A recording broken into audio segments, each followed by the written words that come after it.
PTI के senators भी ये चाहते हैं कि 9 मई के मुल्ज़मान का फौजी अदालतों में ट्रायल हो। इमरान खान को ऐसे वकील चाहिए जो अदालत में कम बोलें और मीडिया पे आकर ज़्यादा उनका मुकदमा लड़ें। 28 नाम हैं ऐसे जो मुस्लिम लीग नून को नवाज शरीफ के साथ कोयटा में ज्वाइन करेंगे। बाप पार्टी का एक पूरा ग्रुप टूट के मुस्लिम लीग नून में शामिल हो रहा है। बुशरा बीबी का जो दामाद है हयात मानी का, उसने मुस्लिम लीग नून का टिकट अप्लाई कर दिया है। बुशरा बीबी भी इमरान खान का साथ छोड़ जाएंगी। अस्सलाम वालेकुम, मैं हूं सोबिया अशरफ। प्रोग्राम अंदर की बात मुजम्मिल सौरवर्दी के साथ। सेनेट ने सुप्रीम कोर्ट का मिलिट्री कोर्ट्स के खिलाफ फैसला आज कसरत राय से रद्द कर दिया है और करारदाद के जरिए मुतालबा किया है कि जब तक लार्जर बेंच इस फैसले का जायजा नहीं ले लेता तब तक इस फैसले पर अमल दरामद को रोका जाए। और आज की सेनेट की मजीद कार्रवाई इस हवाले से मजीद तफसीलात जानते हैं मुजम्मिल साहब से। अस्सलाम वालेकुम मुजम्मिल साहब। अस्सलाम वालेकुम, क्या हाल है? ठीक ठाक हैं? अल्लाह का शुक्र है। मुजम्मिल साहब, ये जो आज की सेनेट की करारदाद के हवाले से कार्रवाई क्या रही, और दूसरी अंदर की खबर बताएं कि किसने खिलाफ वोट डाला और किसने हमायत में वोट डाला। देखिए, सेनेट में फौजी अदालतों के हक में करारदाद पास हुई है। ये जो सुप्रीम कोर्ट ने फैसला दिया कि सिविलियंस का फौजी ट्रायल नहीं हो सकता, दरअसल ये सुप्रीम कोर्ट के उस फैसले के खिलाफ करारदाद आई है कि वो फैसला आइन से तजावुज है और वो फैसला ठीक नहीं है। मेरे लिए ये करारदाद कोई हैरानगी की बाइस नहीं है, क्योंकि 9 मई के बाद ऐसी करारदाद सेनेट से पहले भी पास हो चुकी है, कौमी असम्बली से भी पास हो चुकी थी कि 9 मई के मुल्ज़मान का ट्रायल मिलिट्री कोर्ट में किया जाए। जो हैरानगी की बात यह है कि इस करारदाद के खिलाफ तहरीक इंसाफ के सेनेटर्स ने वोट नहीं डाला। आप मुझे ये बताएं कि सब जगह ये खबर छप रही है कि करारदाद के खिलाफ सिर्फ 2 वोट आए, एक पीपल्स पार्टी के रजा रबानी का और एक जमात इस्लामी के सेनेटर मुश्ताक का। ये बताएं पीटीआई के सेनेटर्स कहाँ हैं जो सबसे बड़ी तादाद में हैं? उन्होंने इस करारदाद के खिलाफ वोट क्यों नहीं डाला? उन्होंने इसकी खामोश हिमायत क्यों की है? क्या पीटीआई के सेनेटर्स भी ये चाहते हैं कि 9 मई के मुल्ज़मान का फौजी अदालतों में ट्रायल हो? क्यों नहीं शहजाद वसीम साहब ऐवान में मौजूद थे? क्यों डॉक्टर जरका ऐवान में मौजूद नहीं थी? और जो मोहम्मद और सारे सेनेटर्स, उनके 15 के करीब सेनेटर्स 12 मौजूद थे, उन्होंने खिलाफ वोट क्यों नहीं डाला? वो क्यों खामोशी से बैठे रहे? ना उन्होंने हाँ कहा ना ना कहा। तो मेरा मतलब है कि सवाल तो ये है कि पीटीआई के सेनेटर्स ने इस करारदाद के खिलाफ वोट नहीं डाला।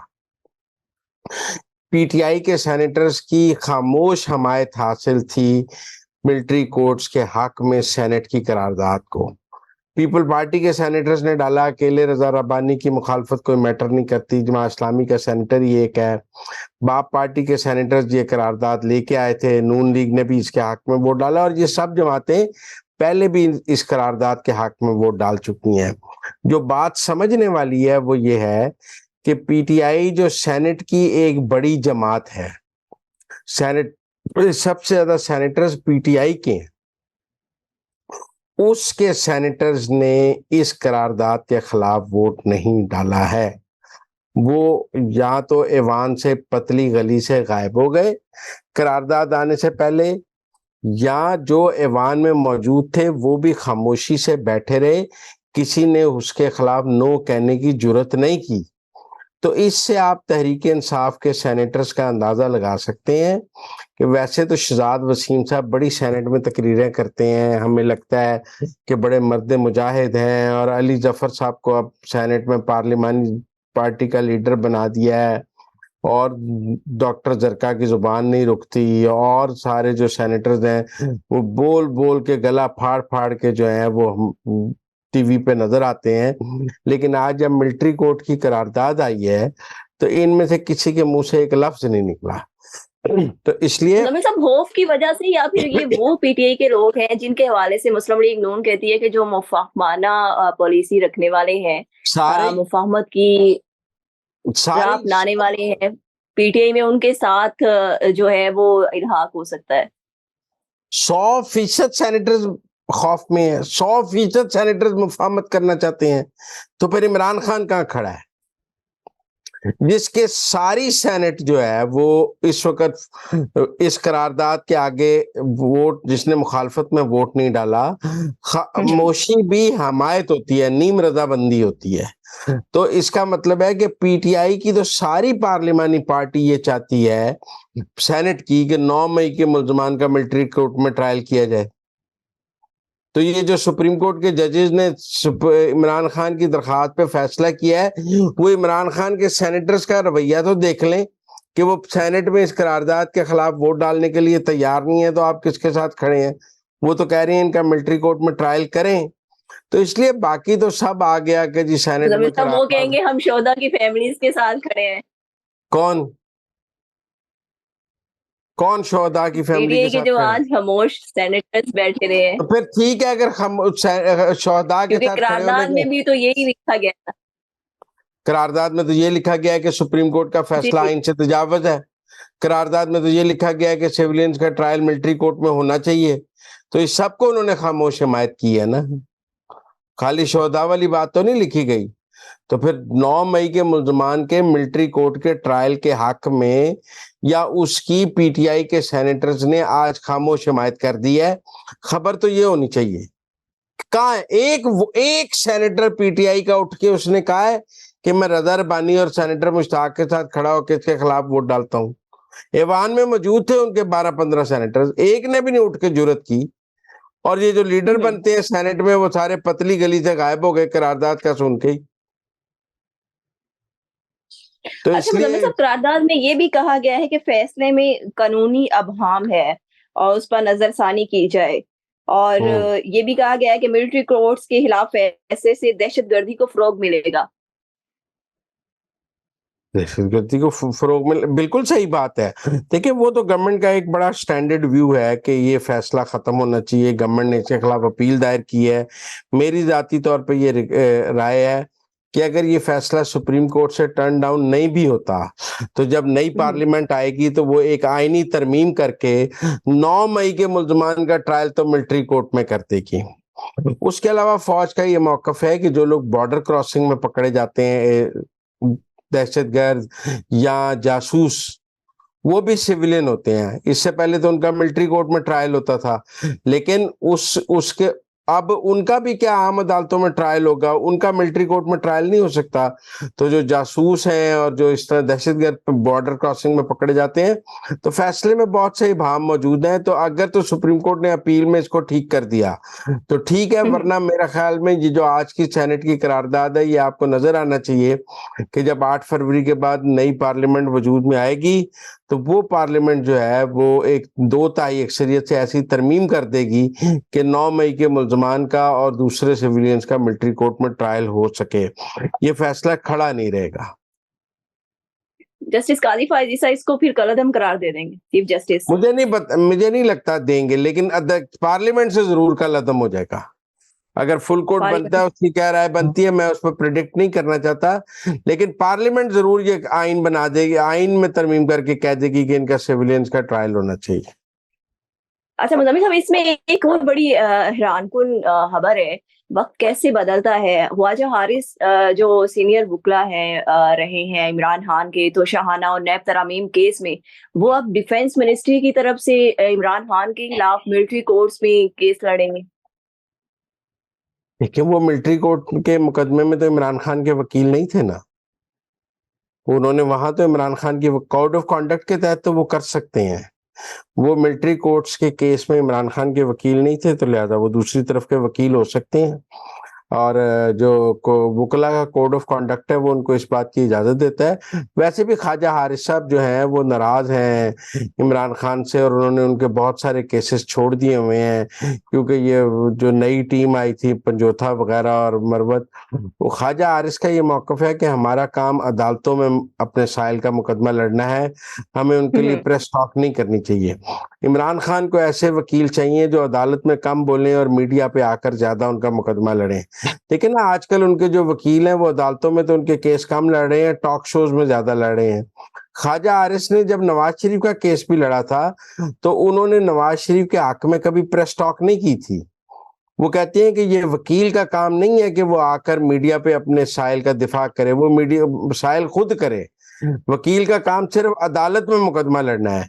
आजकल के तो जो इमरान खान के वकील हैं वो अदालत में थोड़ी मुकदमा लड़ रहे हैं, वो तो रात को टॉक शो में बैठ के इमरान खान का मुकदमा लड़ते हैं। और इमरान खान को वकील भी वही चाहिए जो टॉक शो में मुकदमा लड़ सकें, उनको अदालत में मुकदमा लड़ने वाले वकील तो चाहिए नहीं, इसलिए ख्वाजा हारिस को वो पहले ही फारग कर चुके हैं। ठीक हो गया। अच्छा मुज़म्मिल साहब, आपके पास एक और बड़ी अंदर की खबर है। क्या? नवाज शरीफ का दौरा बलोचिस्तान के हवाले से हम्म। कुछ पुराने सियासी परिंदे वापस मुस्लिम लीग नून में जा रहे हैं। कौन-कौन जा रहा है? दोबारा ज्वाइन कर रहे हैं मुस्लिम लीग? देखिए कोई 28 लोगों की लिस्ट है जो मुस्लिम लीग नून को बलूचिस्तान में नवाज शरीफ के साथ जारी ज्वाइन करेंगे। इनमें जाम कमाल भी हैं, रईसानी भी हैं, मशवानी भी हैं, लहरी भी हैं, बहुत बड़े बड़े सियासतदान जो बलूचिस्तान के हैं। 28 नाम हैं ऐसे जो मुस्लिम लीग नून को नवाज शरीफ के साथ कोयटा में ज्वाइन करेंगे, जिसके बाद मुस्लिम लीग नून बलूचिस्तान की एक बड़ी सियासी जमात बन जाएगी। और जिस तरह 2013 में मुस्लिम लीग नून ने बलूचिस्तान में हुकूमत बना ली थी, मुज़म्मिल साहब, इन 28 नामों में बड़े नाम कौन से हैं? जाम कमाल हैं, रईसानी हैं, मशवानी हैं, लहरी हैं, बहुत बड़े, काफी बड़े बड़े नाम हैं जो लोग इलेक्शन जीत सकते हैं। जहाँ बाप पार्टी का एक पूरा ग्रुप टूट के मुस्लिम लीग नून में शामिल हो रहा है, क्योंकि जाम कमाल खुद शामिल हो रहे हैं, रईसानी शामिल हो रहे हैं और लोग शामिल हो रहे हैं। तो इसलिए ये 28 नाम हैं जो शमूलियत कर रहे हैं। उसके बाद मुस्लिम लीग नून बलूचिस्तान की एक बड़ी सियासी जमात बन जाएगी। इसके अलावा नवाज शरीफ बलूचिस्तान में डॉक्टर मालिक को भी मिलेंगे। डॉक्टर मालिक के साथ आपको पता है उनकी सियासी जमात के साथ उनका 2013 में भी इत्तेहाद था और मिलकर उन्होंने हुकूमत बनाई थी। और जी, जी। महमूद खान अचकजई की जो मिली पार्टी है, पख्तून मिली पार्टी, उसके वफद को भी मिलेंगे। तो बलूचिस्तान में उनके जो इत्तेहादी हैं वो डॉक्टर मालिक, महमूद खान अचकजई और मुस्लिम लीग नून, ये मिलकर इलेक्शन लड़ेंगे। और ये तीन नवाज शरीफ जो हैं वो महमूद खान अचकजई की पार्टी को, डॉक्टर मालिक को इशाइया भी दे रहे हैं सरीना कोयटा में। और सरीना में ही 28 लोगों की शमूलियत भी हो रही है। और उसके अलावा वो मुस्लिम लीग नून को बलूचिस्तान के वफद को भी मिलेंगे। 3 एक्टिविटीज हैं उनकी कोयटा में। ठीक है, ये बड़ी मुज़म्मिल साहब आपने अंदर की खबर बताई है, जो लोग वापस ज्वाइन कर रहे हैं मुस्लिम लीग नून को। अच्छा मुज़म्मिल साहब, एक और आज ज़मानत हुई है जो बुशरा बीबी के साबका शौहर है हावर मानिका की, कब्रिस्तान की ज़मीन पर कब्ज़े के हवाले से जो केस था उन पे। तो मुज़म्मिल साहब, उनकी रिहाई हो जाएगी कल? जी, अंदर मुकम्मल की खबर। उनकी रिहाई हो जाएगी। उनके वो सब बातें मान गए हैं और उनकी रिहाई हो जाएगी। परेशानी वाली कोई बात नहीं है, वो कल रिहा हो जाएंगे। और जो बहुत लोग उनके इंटरव्यूज की बात कर रहे हैं, प्रेस कॉन्फ्रेंस की बात कर रहे हैं, वो रिहाई के बाद वो भी हो जाएगा मुझे लगता है। और वो ये प्रोजेक्ट मुकम्मल हो गया है। और वैसे आपको पता है उनका कि सॉफ्टवेयर अपडेट हो गया है। वैसे तो आपको पता है कि बुशरा बीबी का जो दामाद है हयात मानिका, उसने मुस्लिम लीग नून का टिकट अप्लाई कर दिया है। और वो मुस्लिम लीग नून के टिकट उन्होंने की दरख्वास्त दे दिया है बुशरा बीबी के दामाद ने।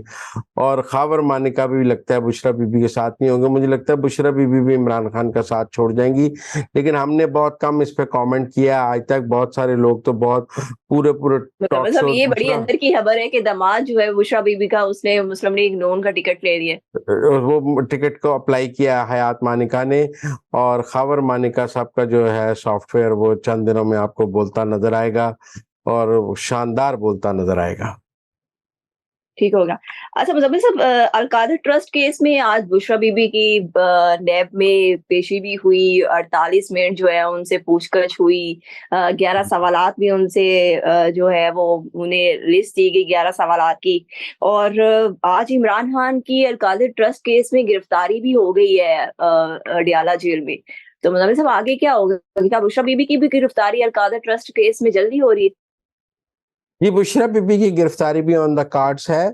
असल में अल-कादर ट्रस्ट का रेफरेंस फाइल होने लगा है और सिर्फ सुप्रीम कोर्ट का इंतजार किया जा रहा है, जिसकी हेयरिंग है अब आगे कि वो क्या 190 मिलियन पाउंड वापस पाकिस्तान के प्रिंसिपल अकाउंट नंबर 1 में ट्रांसफर हो जाते हैं और सुप्रीम कोर्ट से ये वर्डिक्ट आ जाता है कि ये पैसे गलत सुप्रीम कोर्ट के अकाउंट में शामिल हुए थे।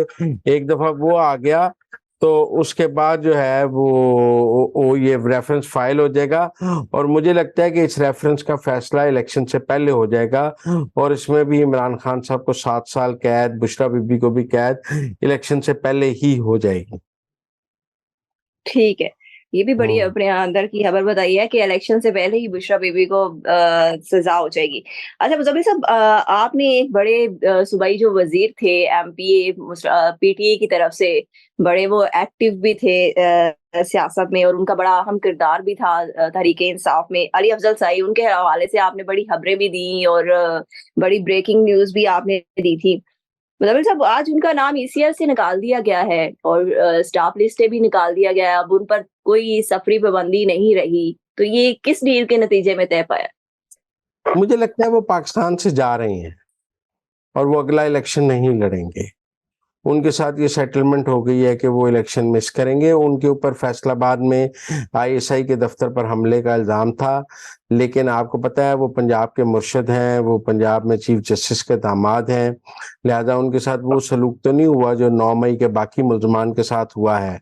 लेकिन वो एक हुँ, हुँ। लंबे अरसे से खामोश थे और उ उनको ज़मानत-ज़मूनत भी मिल गई थी बाकियों की निस्बत।